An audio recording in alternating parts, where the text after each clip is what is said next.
Good morning, student. Our today's topic is solution. Okay, we'll discuss about solution. What is solution? Class 9th, you have already studied. Solution is a homogeneous mixture. Solution is a homogeneous mixture of two or more component. Mixture of two or more components. Okay, if there are only two components, that we call binary solution. What we call it? Binary solution. Bi means two. Binary solution. ठीक है, हमारे syllabus में से binary solution ही है. Okay, so solution क्या है? Homogeneous mixture of two or more component, and if two components only, that is binary solution. अब binary solution के जो दो कंपोनेंट है वो कंपोनेंट क्या है? So these two components are solvent and solute. So what is solvent, what is solute? We need to discuss this. Okay, so first of all we need to define solvent. Actually, for example, पहले मैं example लेके आपको बताता हूँ. अगर आपको sugar water solution prepare करना है तो water is considered as solvent and sugar considered as solute. ठीक है, और हम क्या करते हैं? We dissolve sugar into water. तो इसी के बेस पर सॉल्वेंट की डेफिनेशन क्या हो जाएगी? Solvent is defined as the component of the solution,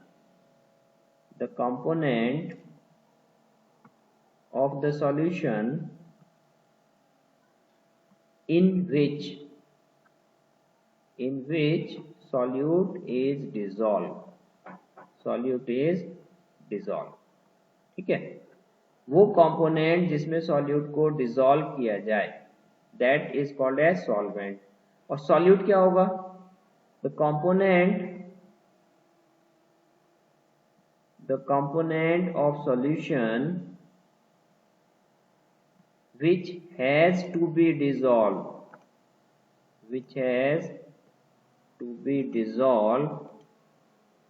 in the solvent. तो एक तरह से देखा जाए सॉल्वेंट और सॉल्यूट जो है एक दूसरे के जस्ट लाइक एक दूसरे से रिलेटेड है. ठीक है, हिंदी में हम वर्ड यूज करते हैं पूरक हैं एक दूसरे के. रिप्रेजेंट कैसे करते हैं हम?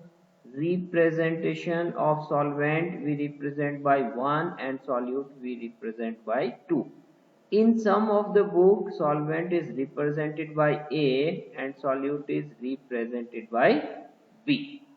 ठीक है, अब कुछ टर्म है जो हम यूज करेंगे later on, just like molar mass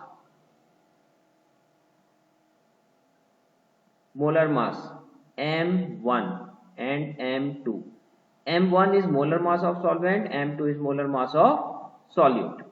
दूसरा है गिवन मास के लिए W1 और स्मॉल m1 एंड W2 और small m2. These we are using means W and small m we are using for given mass, जो मास हमें given होता है. उसके बाद आ जाओ number of moles N1 and N2. ठीक है, सिमिलरली वॉल्यूम हम कैसे रिप्रेजेंट करते हैं? V1 and V2. तो अभी हमारे सिलेबस में मेनली यही है. हमें पता होना चाहिए molar mass, given mass, number of mole and volume. एक और है प्रेशर. ठीक है, pressure that will come in gaseous form. So P1 is pressure of solvent and P2 is pressure of solute. ठीक है, तो ये हम रिप्रेजेंट करते हैं. अब थोड़ा सा डिस्कस करते हैं टाइप्स ऑफ सॉल्वेंट. ठीक है, solvent is of two type. First one is polar solvent, and non-polar solvent. ठीक है, पोलर सॉल्वेंट क्या होता है? पोलर सॉल्वेंट होता है the solvent which has polar covalent bond. ठीक है, या आप इसे इनऑर्गेनिक सॉल्वेंट भी कह सकते हैं. And the best example is water. ठीक है, water is purely polar solvent है. ठीक है, polar solvent are those in which two atoms A and B are separated by some charges like this way. ठीक है, detail of polarity will discuss in fourth chapter, that is chemical bonding. Non polar solvent में जितने भी हमारे organic solvent हैं, ठीक है, organic solvent they all are considered as non polar solvent. For example carbon tetrachloride, ठीक है, benzene C6H6, toluene, ether, ये जितने भी अगर आप डेली लाइफ में देखें, पेट्रोल, डीजल, ये सब क्या है? नॉन पोलर सॉल्वेंट है. जैसे सॉल्वेंट दो टाइप के हैं, ऐसे ही हमारे पास जो सॉल्यूट है, these are also two type solute. कौन कौन से टाइप हैं? We have volatile solute, volatile and non volatile.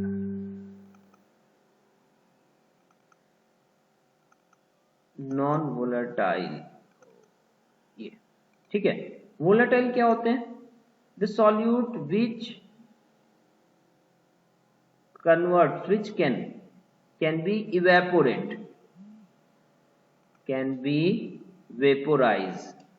Vaporize means they can convert into gaseous state, can be converted into gaseous state. ठीक है, गैसियस फॉर्म में अगर आपको ये कन्वर्ट हो जाए, फॉर एग्जांपल आयोडीन सॉलिड होता है, आयोडीन इजीली गैसियस फॉर्म में कन्वर्ट हो सकता है. Other than iodine, other example is camphor. ठीक है, camphor और ammonium chloride. These are few example which are volatile solute. Non-volatile solute can't be vaporized. Can't be vaporized. ये कभी भी वेपर में कन्वर्ट नहीं होते. ठीक है, कभी भी वेपर में कन्वर्ट नहीं होते. They always remain in solid state only. ठीक है, for example sodium chloride, common salt जो हम घर में यूज करते हैं, शुगर, ग्लूकोज, ठीक है, ये सब ऐसे एग्जांपल हैं जो कभी भी वेपर में कन्वर्ट नहीं होते. They always remain in solid state only. Understood? So solution क्या है? Solution is a homogeneous mixture of two or more component. If there are two components only, then it is called as binary solution, and these two components are solvent and solute. Solvent is the component of the solution in which solute is dissolved. हाँ, one more point, जो solvent होता है that is always excess in amount. Solvent always excess amount में होगा. ठीक है, excess में होगा. और solute जो है always लेस क्वांटिटी में होगा, लेस अमाउंट में होगा. ठीक है, रिप्रेजेंट सॉल्वेंट को A से या 1 से, सॉल्यूट को 2, and molar mass, given mass, number of moles, volume, pressure respectively we represent. Now types, solvent is of two type, polar and non polar, and solute volatile and non volatile. Volatile which can be vaporized and non volatile which cannot be vaporized. Okay, while polar solvent water and non-polar solvent purely non-polar होते हैं. These are hydrophobic in nature. It means we can't mix them with water. So these are carbon tetrachloride, benzene, toluene, ether, etc. अब हम थोड़ा आगे बढ़ते हैं. Concentration. ठीक है, कॉन्सेंट्रेशन क्या होती है? कॉन्सेंट्रेशन, ठीक है, concentration. Just like daily life example understanding के लिए अगर आप देखें, फॉर एग्जांपल आप टी प्रिपेयर करते हैं, टी में आप शुगर डालते हैं, ठीक है, तो उससे क्या हो जाती है, टी स्वीट हो जाती है। अब डिपेंड करता है कि आप कितनी शुगर डाल रहे हैं, तो जितनी शुगर आपने डाली उसके अकॉर्डिंग स्वीटनेस आएगी। तो ये जो स्वीटनेस होती है, या अगर आप किसी कंपोनेंट में वाटर या कोई भी सॉल्यूशन लिया आपने उसमें सॉल्ट डाल दिया, तो जो सॉल्टीनेस होगी या स्वीटनेस होगी, ठीक है, साइंटिफिक लैंग्वेज में हम इसे बोलते हैं कॉन्सेंट्रेशन। अब देखो, आपने टी प्रिपेयर की या कॉफी ली या मिल्क लिया, उसमें शुगर डाली, तो जो स्वीटनेस आई that comes due to presence of sugar, amount of sugar. या अगर आपने सॉल्ट डाला है वाटर में, that is due to amount of salt. तो उसी तरह से कॉन्सेंट्रेशन क्या हो जाएगी, कॉन्सेंट्रेशन हो जाएगी the amount of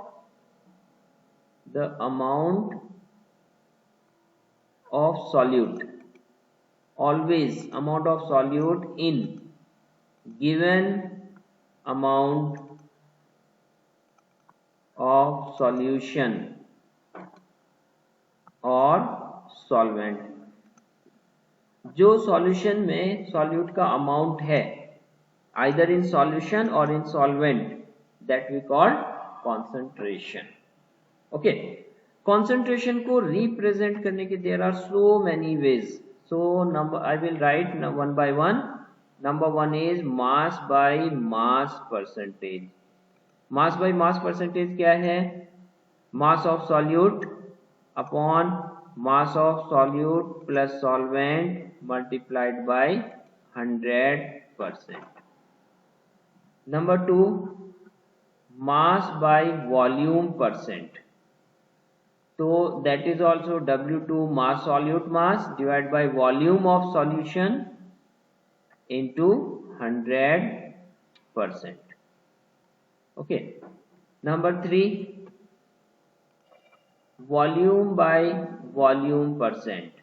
So that is for liquid solute and solvent only, V2 divided by V1 plus V2 into 100%. एक और टर्म है strength, strength of solution that is equal to W2 divided by volume in liter. Okay, and its unit is gram per liter. यहाँ percentage नहीं होता। The difference between mass by volume percent and strength is mass by volume में क्या होता है, percentage निकालते हैं, और स्ट्रेंथ में परसेंटेज नहीं निकालते, ग्राम सॉल्यूट पर लीटर ऑफ सॉल्यूशन ये होती है। ये चारों टर्म है, बहुत रेयरली यूज होती हैं। मेनली हमारा जो यूज होता है number 5, what is it, number sorry that is mole fraction. Okay, mole fraction represented by a symbol, that symbol is chi, but it appears like x, तो आप इसे x भी लिख सकते हैं, but actually it is chi, ठीक है, that is chi। Okay, now mole fraction को कैसे डिफाइन करेंगे, mole fraction of a component is the ratio of number of moles of that component to the total number of mole component. So mole fraction of a component in the solution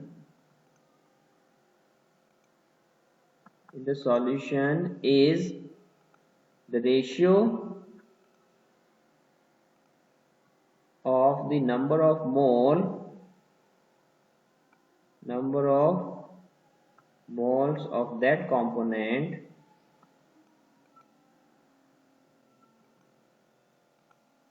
to the total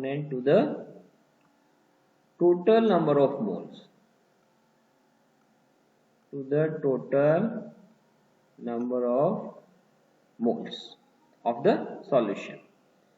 mathematically suppose आपके पास solvent है, तो chi1 mole fraction of solvent, number of moles of solvent divided by number of moles of solvent plus number of moles of solute. Same way, mole fraction of solute, that is N2 divided by N1 plus N2.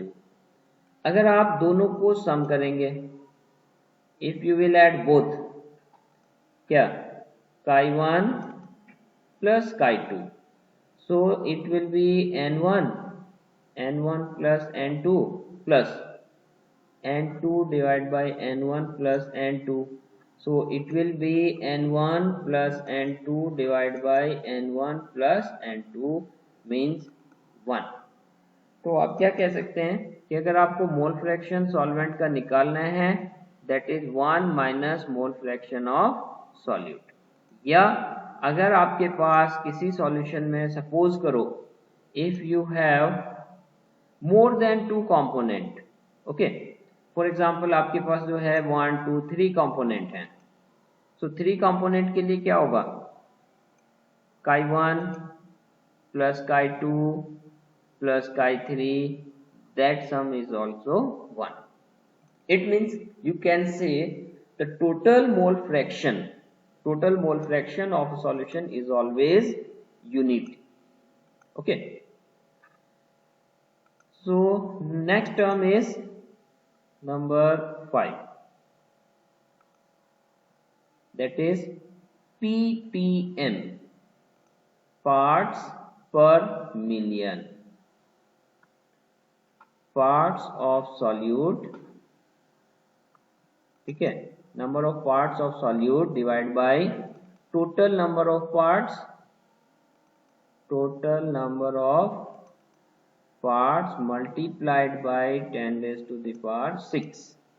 कैसे, देखो जैसे आप marks का percentage निकालते हैं, so for example marks का आपने निकाला परसेंटेज, ठीक है, तो वो क्या होता है, परसेंट मीन्स आउट ऑफ 100.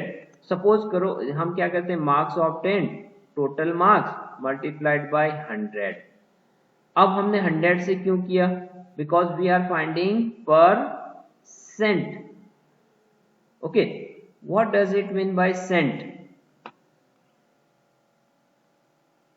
अगर आप देखेंगे जो रोमन में जब हम नंबर लिखते हैं, ठीक है, जब हम नंबर लिखते हैं रोमन में कैसे, first second third and so on, तो उसमें हमारा L होता है, X होता है 10, L होता है 50 and C we are writing for 100 and C for Saint.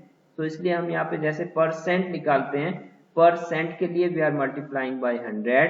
अभी हमें क्या निकालना है, parts per million, that is parts per million, and million you know that is equal to 10 raised to the power 6, 10 lakh के equal होता है. तो इसी तरह से हम parts per million, number of parts of solute divide by total number of parts multiplied by 10 raised to the power 6. Okay, ये बहुत स्मॉल क्वांटिटी के लिए यूज होता है, जैसे कई बार वाटर कंटामिनेट हो जाए, ठीक है, उसके लिए हम पार्ट्स पर मिलियन यूज करते हैं. चलो next is most important one, that is molarity. अब देखो मोलैरिटी ये आप अभी भी पढ़ोगे, क्लास 12th में भी पढ़ेंगे, ये आपका पीछा नहीं छोड़ेगा. अगर आप केमिस्ट्री पढ़ेंगे तो ये होल लाइफ आपके पीछे रहेगा. Molarity represented by capital M, that is equal to N2, number of moles of solute volume in litre. तो आप डिफाइन कैसे करेंगे, इसी चीज को सिंपली आपको वर्ड्स में लिखना है. The number of moles of solute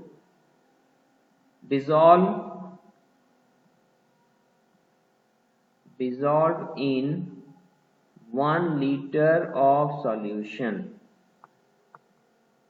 1 liter of solution is called as molarity.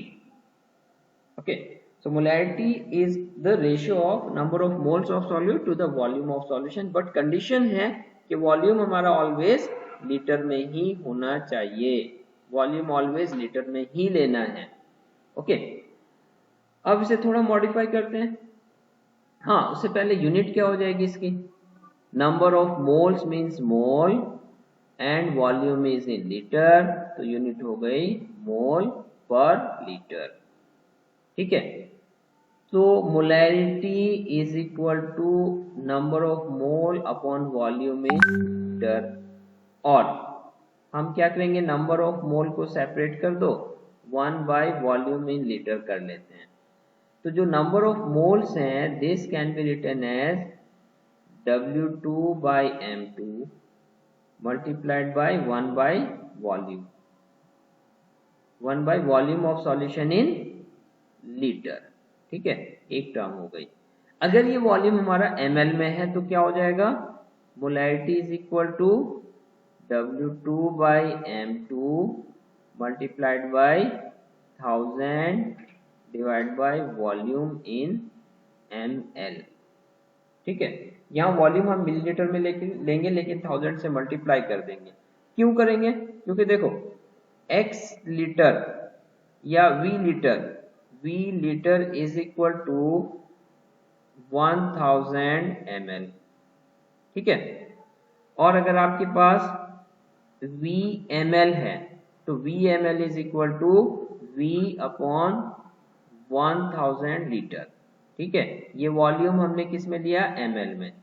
तो अगर मान लीजिए हम वॉल्यूम 1 अपॉन में लेते हैं, वॉल्यूम है हमारा 1 अपॉन v इन ml, तो ये इधर भी रेसिप्रोकल हो जाएगा. तो रेसिप्रोकल होके आएगा 1000 upon volume in ml, but ये ओवरऑल वैल्यू जो कैलकुलेट होके आएगी that will be in litre. और वही हमने किया कि जो हमारा वॉल्यूम लीटर में था हमने उसे ml में लिया तो 1000 से मल्टीप्लाई हो जाता है. Understood? So molarity, number of moles divided by volume in liter, or given given mass upon molar mass into 1 by volume in liter, and given mass upon molar mass into 1000 by ml, volume in ml. Okay, अभी हम यहीं stop करते हैं class. ठीक है, I will continue this topic okay in next period और tomorrow's regular class, क्योंकि इसमें कुछ कॉन्सेप्ट और हैं. ठीक है, अभी it's 22 minute video, so will continue either in next video otherwise tomorrow's regular class. Thank you.